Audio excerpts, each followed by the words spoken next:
Greetings, I am Pillar Nexus, the Ancient Gladiator, today with Pillar Loves Tabletop Games. Today's episode, Star Trek, Galactic Enterprises. Because deep down, everyone's a Ferengi. You are a Ferengi merchant on Deep Space Nine's Promenade, and you're trying to make the most money in the form of gold-pressed Latinum. So at the start of the game, everyone will have 10. They'll have their price fixing sheet. Someone at random will be the first clerk, and they'll set up for the round. The financial mandate phase is the first phase of the game. First phase of a turn.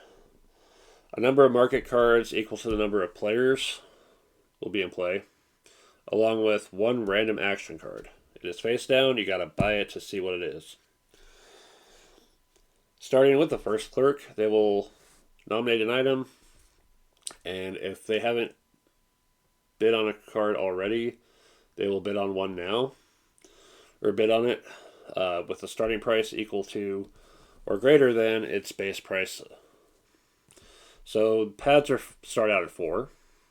An action card always starts out at 1. It's possible for nobody to bid on it and it gets discarded. Otherwise, the first player starting with the first clerk and going clockwise that hasn't acquired an item yet will place the starting bid. And it will go around, players can raise or pass. If they pass, but someone else raises, they can jump back in after. And then once someone sets their price and everyone else has passed, that player gets the item. They don't get to get any other cards and for this round. And it continues until all the cards have been discarded or everyone has at least one. Or exactly one from this turn. So let's say everybody got one of the market cards. Getting an early action card is a strategy. I'm not sure if that is the wisest idea, but you never know. It might be something useful. Might be something worth taking the early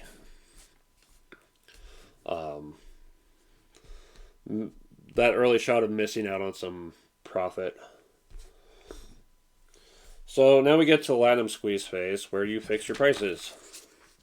You will write down for each item you have a price, anywhere from the starting price of the item to double. So pads could be worth 8. And that price is for every card. So if I set a price for pads for 8, and I have 3 of those cards, I could potentially get 24 plus a bonus, which we'll get into. Now it's possible for multiple players to have the same item, in which case they probably want to talk to each other about fixing the prices because of what happens in the next step. After you've written down your prices, and yes, you will need to provide your own pencils for this game, we get to the commission phase. Everyone will flip up their price fixing sheet, and starting with the first clerk, we'll go down the list. Everyone reads out what they've priced their item at, and people will get money as follows. The player or players who priced above everyone else get nothing. The player or players who priced at the least. Actually, I think it's only a single player unless you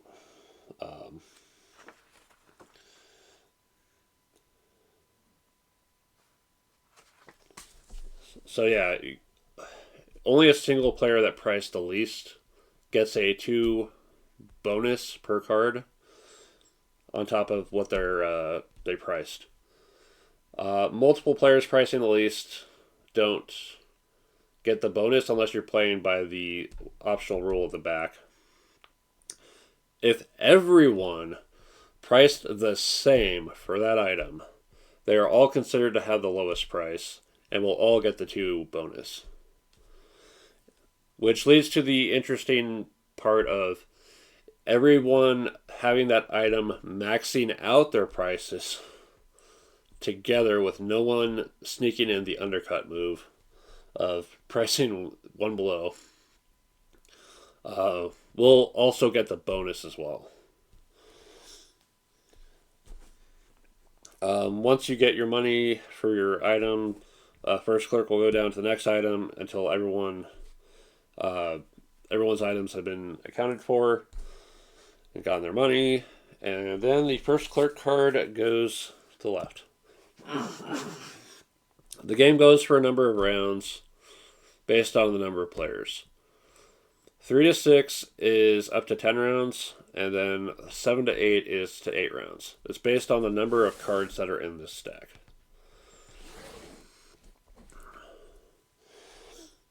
The game ends at the end of that round, and then the player with the most money wins. In case of a tie,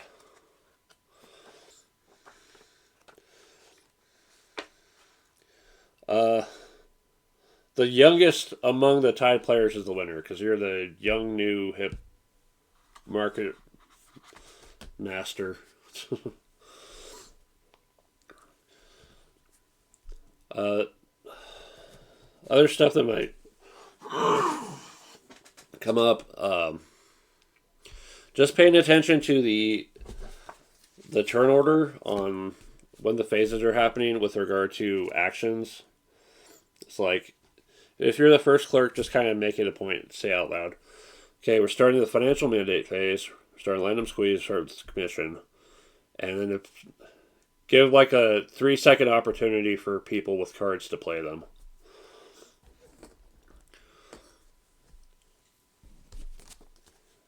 There's also some variance with can't we all share, so that if more than one player is tied for lowest, that they all get the bonus. And it's not just everyone pricing the same. There's a single deck of cards approach where the market cards and some of the market cards and some of the action cards are shuffled in together, which is why I had them sleeved the same. You can make it a shorter game.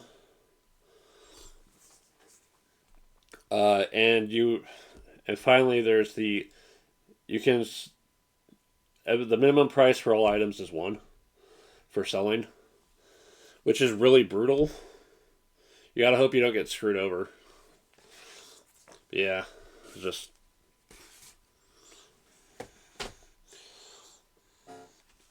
you're just trying to make the most Latinum and hope for the best.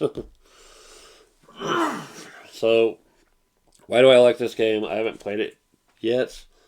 This is the second time I've owned this game, and the reason why I wanted to pick it up again is to give the game another chance. But it's kind of interesting how this is kind of diplomatic market approach. I hesitate to use the word cartel because I'm not 100% sure if that's the right word for multiple people with the same things agreeing to max out the price of stuff. But when other games that do economics do like kind of clearer market stuff and other approaches that seem kind of standard by now, a more diplomatic economic approach is kind of interesting to me. I really want to see how this plays out. I imagine it's going to feel a little bit like a party game in that sense.